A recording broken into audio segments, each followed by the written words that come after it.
السلام عليكم. لا تنسوا الإعجاب بالفيديو والاشتراك في القناة تشجيعا لنا لنستمر بنشر المزيد إن شاء الله. إذا كنت من المتابعين الجدد اشترك الآن في القناة ليصلك الجديد بالضغط على الزر الأحمر أسفل القناة مع تفعيل الجرس، ولا تنسوا دعم المقطع بلايك. شكرا لكم جزيل الشكر. Gift from Allah to chanting about sitting in the mosque. Liverpool fans can't seem to get enough of their team's forward, Mohamed Salah. Describe Mohamed Salah in one word. Excellent. He's awesome. Amazing. Handsome, we love it. Take him home tomorrow. Having sent Egypt to the World Cup finals after a 28-year absence, on the banks of the Nile, he is nicknamed the Fourth Pyramid. And having scored 43 goals in 51 games, putting himself on par with the world's best, in Merseyside's Liverpool, Salah is known as the Egyptian King. The footballer's talents are universally admired, especially at a time when Islamophobia and anti-immigrant sentiment have been on the rise in Britain. After all, it was only in 2015 that Muslim Liverpool fans were labelled a disgrace for praying at half-time in Anfield Stadium.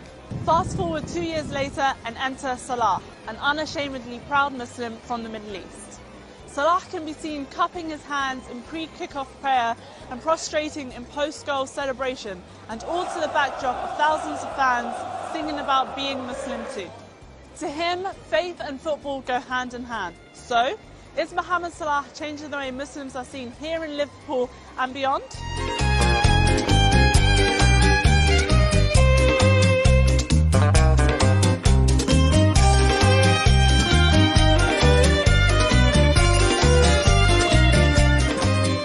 It's 2015, lawyers and Liverpool FC fans Abu Bakr Bula and Asif Bodi are at Anfield watching a game when they decide to go pray at the bottom of a stairwell. Unfortunately, there was another supporter who had a phone, and he took a picture and then put that on social media, on Twitter, labelling it as a disgrace. Both Liverpool Football Club and its fans were quick to condemn the tweet, with the club releasing a statement saying it would not tolerate any form of discrimination. And the coming years would tell a different story. But now we're seeing Liverpool fans mimicking prayer. Do you think Salah has changed and challenged perceptions of fans towards Muslims and Islam? I think to an extent he has, because a lot of the other supporters are more accepting of our praying and our behaviour. Sometimes we don't go and pray in the prayer room. If we might just pray like we did last time, near the stairwell or something, and we don't seem to bat an eyelid. So I think having Mohamed Salah. In 2016, the new main stand at Anfield included a multi-faith prayer room for its fans as part of the redevelopment.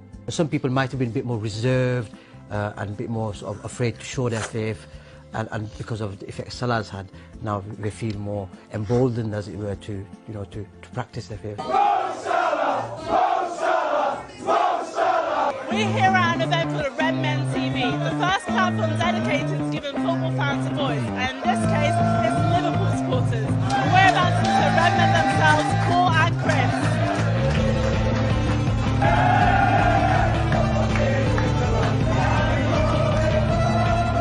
What is it specifically about Mohamed Salah's identity that Liverpool fans seem to love so much? It's his goals, first and foremost. It's his, absolutely.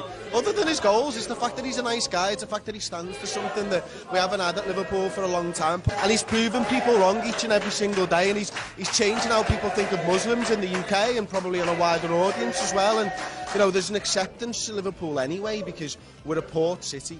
So we've always had influences from all around the world. But, you know, the fact that Mohamed Salah has come over here, and the way that he's dealt with the media and the way that he's dealt with everything else, has just been, it's been unbelievable to watch, and it's a real pleasure to see him changing perceptions. Well, listen, we live in Brexit Britain. We live in a country now that has chosen isolationism. It's chosen to cut itself off from Europe, from the rest of the world in some regard, and there's a fear of xenophobia that comes with that. And I think the best thing about this is it shows that, you know, Mohamed Salah transcends all of that, you know, particularly, and his faith. It's not that his faith is important, it's that his faith isn't important.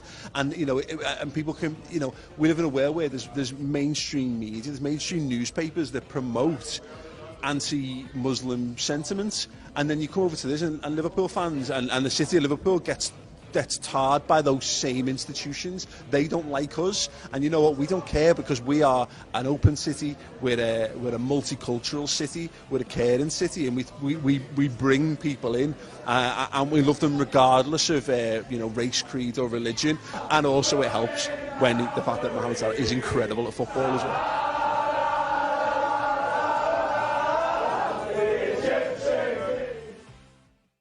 For many in this city, it seems no surprise that Mohamed Salah is so well loved by Liverpudlians. Wherever he goes, attention follows. And Albert, the owner of this fish and chip shop, discovered just that when he found himself in the centre of attention after Mohamed Salah was filmed inside for an advert. When he come in, he was just a normal guy. Yeah. You know, even though, like I say, he's got like football status, and he's the best footballer this season, from my opinion, in Europe. He's been doing brilliant. People just look at him as a footballer, perfect footballer, and then he's just a humble guy. It's just nice. They don't look at him where he's from or whatever. It's just, he fits in. The hype for Mohamed Salah is perhaps best showcased by the shop behind me. And the owner, Stephen, who can't keep up with the demand for Salah merchandise, has seen firsthand how big the love for the footballer is.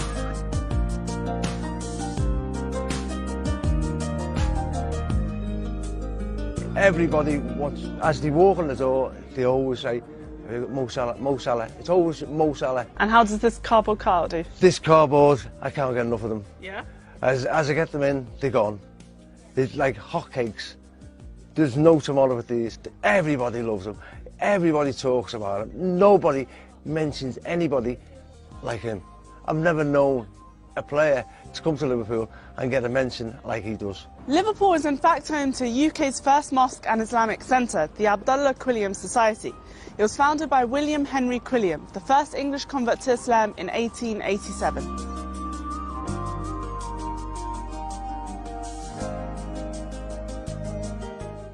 Do you think that Mohamed Salah has changed or challenged any of the perceptions towards Muslims? Normally all you'll hear through the media is the bad things about Islam. Well, Mohamed Salah just projects a whole different thing on it. He's on the other side. But when you see even the Liverpool fans now with their new song, if you've heard it before, like they'll say that if he was Muslim, they'll be Muslim too as well. Mo Salah is a positive role model for the Muslims and non-Muslims. I just hope more of the Muslim players do become a positive role model like Mo Salah. We need them in this day and age to be able to break the barriers about people have negative perceptions about Islam and the Muslim community here in the United Kingdom and elsewhere in the world. I've got a business myself. Yeah. All they do is day and night they talk about Mo Salah. Yeah. They just come in, Mo Salah's great. You know, we love you Muslims. I'm thinking, what's happening to the world? If you're wondering where the heart of Liverpool Football Club is, think no further than the legendary Anfield Stadium.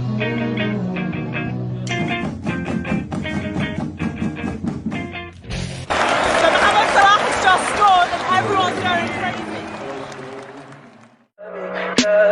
Tell me pretty lies, look me in the face, tell me that you love me, even